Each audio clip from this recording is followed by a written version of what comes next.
प्रणाम अयोध्या जी को, सरयू माता को, इस महान स्थल को जहाँ पर लक्ष्य चंडी यज्ञ आयोजित हो रहा है और इसके प्रणेता, इसको हम सब तक लाने वाले, और जैसा कि पूर्व में आचार्य जी ने कहा, अब तो ये देखना स्वप्न हो गया है कि कोई लक्ष्य चंडी यज्ञ इस तरह विराट तरह से करे। तो उन सबको सजा करके हमारे बीच प्रस्तुत करने का जो साहस किया अथवा अपनी कृपा की, दोनों बातें एक साथ ही हैं। तो वो रामानुजाचार्य भगवान श्री राघवाचार्य जी को मैं प्रणाम करता हूँ।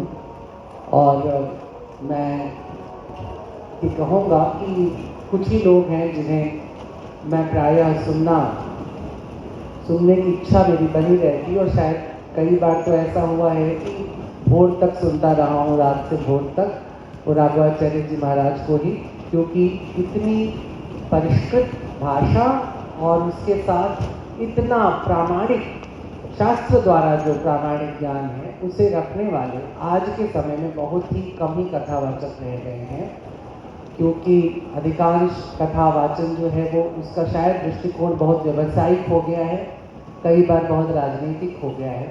मगर महाराज जी की कथा सुनते हुए ना तो कहीं से व्यवसाय की कोई गंध आती है, न किसी राजनीति की गंध आती है। विशुद्ध रूप से धर्म की जो सुगंध है वो फैलती है।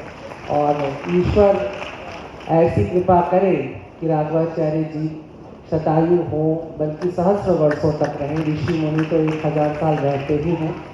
और ऐसी ही कांतिमय, और ये जो प्रकाश जिसकी अभी आचार्य जी ने बात कही, दरअसल जो सरस्वती का पुत्र होता है ना, उसके अंदर वो हंस का सारा सौंदर्य आ ही जाता है। राघवाचार्य जी में वो हंस का पूरा सौंदर्य है। वैसे ही गौरांग हैं, वैसे ही कोमल, वैसे ही सुंदर, वैसे मृदुभाषी, और उतने ही नील विवेक वाले। जरा सा भी, मतलब हम लोग तो 100 गलतियां कर दें, मगर स्वामी जी से कभी कोई गलती नहीं होती है। जब वो बोल रहे हो, चाहे वो मंच पर बोल रहे हो, चाहे वो कहीं सामान्य वार्ता में भी बैठे हुए हो, इतना शिष्ट और इतना भद्र, साधु का मतलब भद्र होना चाहिए, और वह पूरी भद्रता भगवान जी में है। तो मैं आपको प्रणाम करता हूँ एक बार पुनः। और आपने इस मंच पर मुझे बुलाया, मुझे लगता है यही मेरे लिए काफ़ी बड़ा सौभाग्य है, 2 कारणों से।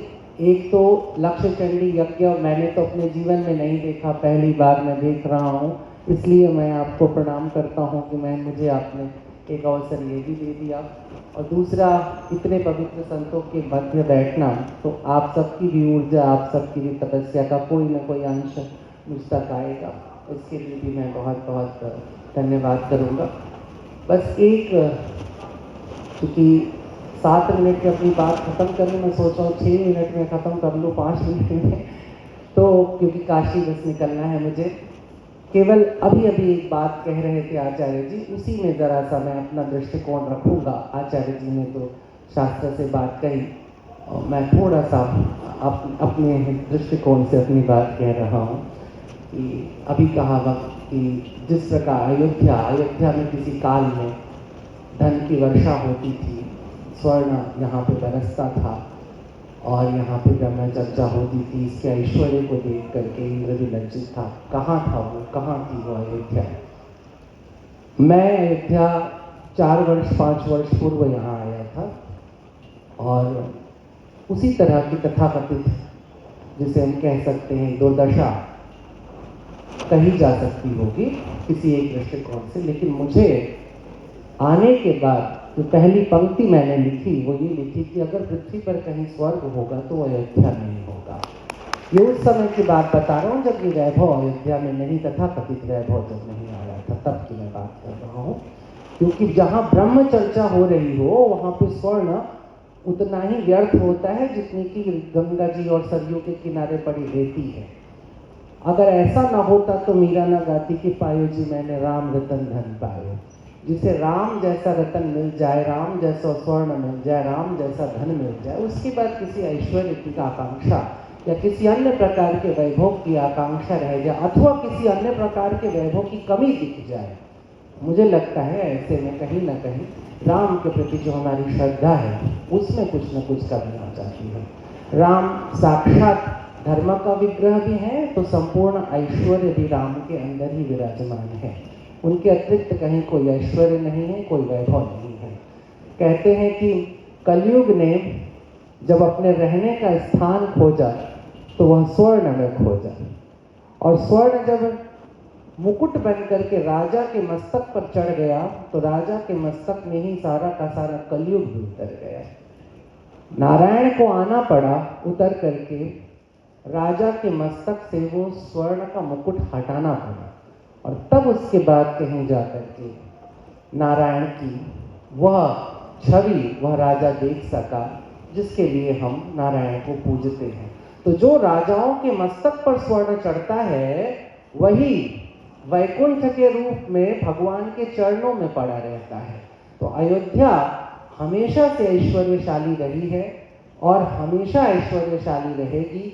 कोई आक्रांता, कोई लुटेरा इसके बाहरी जो वैभव है या जो बाहर का जो इसका ढांचा है उसे जरूर खंडित कर सकता है, लेकिन कोई आक्रमणकारी, कोई बाबर इत्यादि इत्यादि इतना साहसी या इतना बलवान न हुआ कि वो भगवान रामलला के मंदिर को तोड़ सके।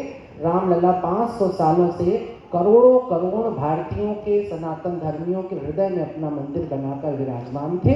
ये मंदिर बस उसका एक प्रतिरूप है और इस प्रतिरूप का हमें स्वागत करना चाहिए, लेकिन ये नहीं भूलना चाहिए कि राम को अपने हृदय में जब तक हम नहीं बैठा करके रखेंगे, जब तक उनका मंदिर हमारे अंदर नहीं होगा, और जब तक ये अयोध्या हमारे ही भूप्रदेश में, हमारे मस्तक में नहीं होगी, जब तक ये सरयू हमें घेर करके प्रेमाश्रु, ये भगवान विष्णु के अश्रु से बनी हुई सरयू है, अगर वह प्रेम हमें घेर करके नहीं बैठे हुए हैं तो तब तक हम अयोध्या को दूसरे प्रकार के वैभव देकर कुछ भी नहीं प्राप्त कर सकेंगे। हमको कभी नहीं भूलना चाहिए कि 500 वर्षों से तथाकथित रूप से निर्धन अयोध्या ने ही भारत की ध्वजा को थामे रखा है, उठाए रखा है, जगाए रखा है। और मैं ईश्वर से यही प्रार्थना करता हूँ और इस महान लक्ष्य चंडी यज्ञ में भी ये प्रार्थना करता हूँ कि ऐश्वर्य बढ़ता रहे, वैभव बढ़ता रहे, अयोध्या समृद्धशाली होती रहे, इसका ढांचा कलेवर सुंदर होता रहे, नित नवीन होता रहे, लेकिन इसके राम भजन कभी बंद न हो, इसके साधु वैसे ही भजन गाते रहें और राम ने ये अयोध्या सारी पृथ्वी को राममय बना दे। धन्यवाद। बहुत बहुत